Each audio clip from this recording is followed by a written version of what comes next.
एक बहुत ज़रूरी बात अपने ज़हन में बिठा लीजिए कि आपको अब अपने बच्चों का पर्दा रखना सीखना है। बचपन में आपने उनको जिनके सामने भी बुरा भला कह दिया, अब नहीं कहना।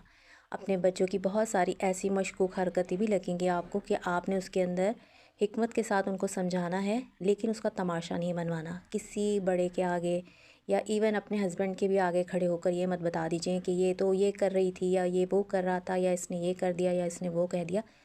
सब्र करें, एहतराम करें, बच्चों के सामने उनकी शिकायतें ना लगाएं। अगर आपको कहना है तो अलहदा से समझा लें हिकमत के साथ, लेकिन आपको वो चीज़ लेके चलनी होगी। बहुत सारी ऐसी बातें होंगी जो आपको लगेगा कि ये कुछ अजीब हरकत है या कुछ मशकूक हरकत लग रही है आपको। सब्र कीजिए, ये सोच लीजिए आप उस वक्त थे तो क्या थे, आप अपने ऊपर कितना कंट्रोल कर लेते थे। बेशक आप समझ रहे होंगे कि मैं क्या बात कर रही हूँ, लेकिन आपने उनको समझाना है। मोबाइल के अंदर अब मैसेजेस के अंदर आप बच्चों से बहुत सारी ऐसी बातें कर सकते हैं, समझा सकते हैं जो आपको सामने से